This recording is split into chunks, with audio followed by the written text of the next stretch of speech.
They had two of them like this. They had one as a standby, and they had one that was taking up all the equipment and all the girders and beams and everything up to the Sears Tower. The guy was about half a mile away with this. Ran this. Car weighs about 6.5 tons, so it's 7 times strong. Don't take a chance. Is that easy to Did you say 49 tons? Thanks. When it starts getting shiny. The one that we got running first is a double drum engine built by Holsheiser.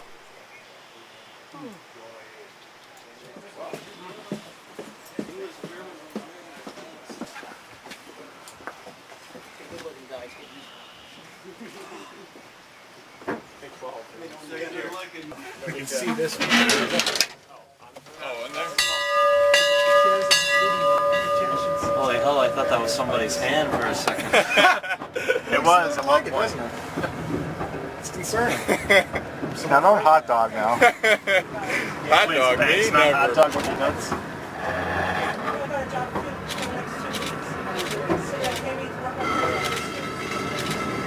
Guys, we're going 1,300 feet down. How many? 1,300 feet in. It'll be about 250 feet above the surface.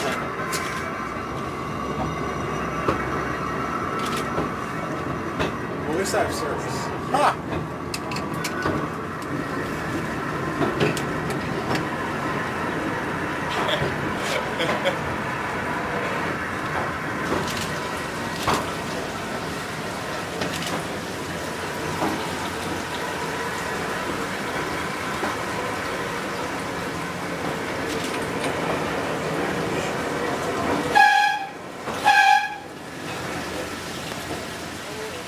Now we're coming down through coal in the Clark vein.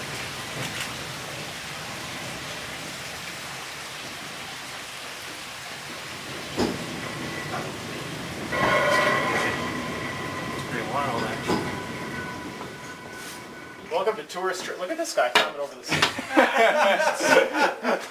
Welcome to tourist trap coal company. Don't step over on the cables, please. The two extra cables there are the brake cables. They go through some rigging in the car. Imagine every one of these beds of coal underlies this valley. This is the biggest valley of anthracite coal in the region. The northern field is one continuous valley. The thing about the middle and the southern fields, which we're going to go to today, we're going to hit the southern fields, then we're going to hit the middle field, is there are a lot of different little valleys of coal. So the northern field is one big valley just laid out like this. It's about 7 miles wide by almost 50 miles long. So it's a lot of coal. From Forest City down to Shikshinny, all the way down almost by Berwick. How much coal is left in this vein? They say they say they only mine about 60% of the anthracite here in the northern field. Unfortunately, all of it's underwater right now, and not from the Knox mine disaster as everybody thinks. So the Knox mine disaster only filled 3 mines full of water, not the whole valley. And then when they stopped pumping, since every mine was connected, that's when they started to flood down that way. All the mine tours, you're going to see the most coal in this mine. Yeah. Let's see, because Pioneer's really timbered up a lot, and number 9, there's a lot of rock tunnel works and a couple small veins. We don't really see much any big stuff, so get some good pictures of anthracite in here. But they have all these chambers all sealed off to keep the mine tour on its own ventilation system, because like we were saying about the we'll talk about black damp up here. Like I said, there's 2 fans here at this mine. The one fan, it's actually the number 2 fan, ventilates the mine tour, and we'll see where the air shaft is for that. The number 1 fan we'll drive to when we leave, and that's across the street, and that ventilates all the workings around the mine. Yeah. Well, this is good top here. But sometimes in these mines, they wouldn't scale that down because they're wasting time, right? You know, they're paid to take coal out of the mine, not to, make the thing too safe. Most of the fatalities was from top rock falling, right?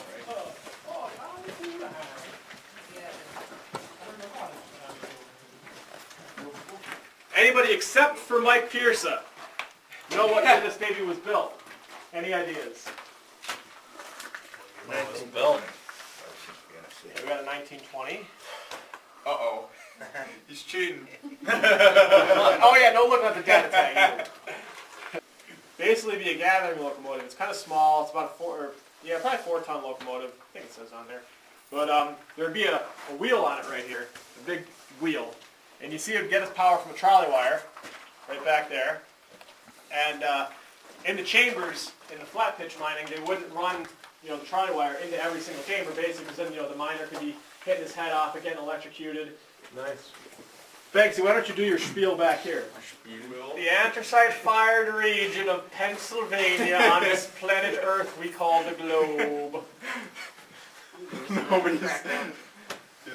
We're going to be throwing out a lot of inside jokes.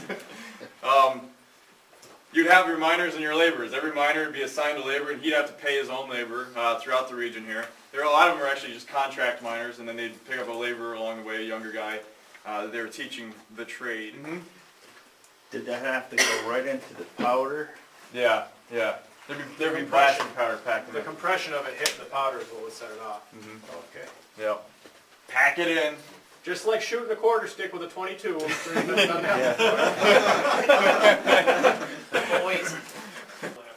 But they use carbide lamps and oil wick lamps. Discovered by a hunter anyway, right? Yeah, right up on top of The the Indians mountain. probably That's what they go by say. it, Put it up high, because the methane is lighter than air and it rises. So you check for that in the chamber.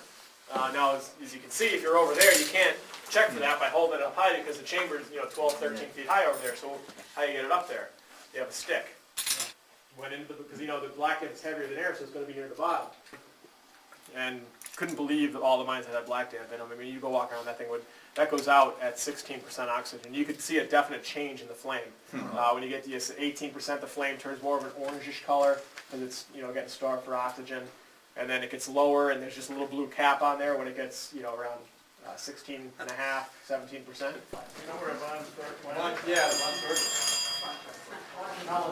Yeah, watch your heads. As we're walking through here, we just left the Lackawanna Coal back there. We're going on through the rock strata. This is solid rock here to the #1 Dunmore, which is right up here.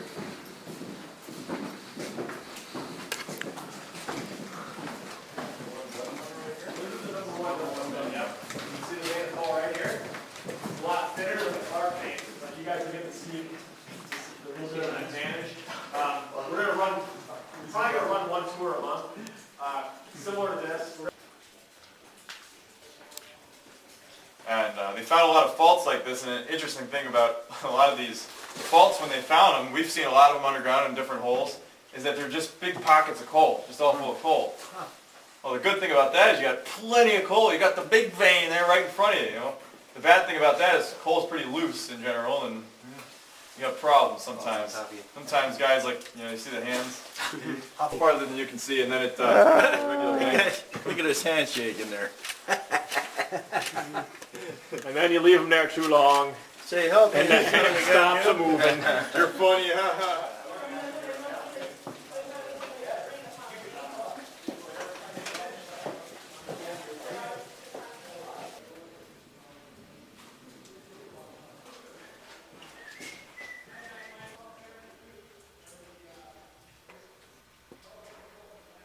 This is the vein. This is where you'd work. I mean, this is what a typical vein looks like in the anthracite region. The Clark and the Big Beds are the only veins that are over like 4 feet high. This is basically what if like what Banks says. If you had a relative that worked in the anthracite mine here, this is basically what they did. So you wonder why most of them walk like this. I mean, this is it. You're working 8 to 10 hours a day up there. Oh, yeah. You can't see the face from here. I mean, that's not the face up there. It's way up there. We're going around here looking for a place to start up here in the northern field somewhere again. And so we've been looking at a couple of these old mines with different perspectives than we used to. Sure. And, the exhaust fan is sucking so hard it's pulling the water up. That's You can crazy. see the water going up. That's I see that now. How far does that thing go south? Yeah, if you guys want to look up there, nice. It sucks good, doesn't it? It's getting wet.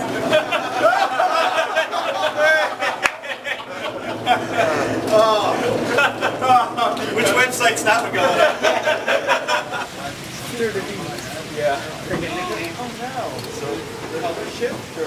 Yeah, after that, you're not the only They're really fast. It's all you, my man. Yeah. You guys want to walk down the fan? Yeah, we'll walk on the fan and then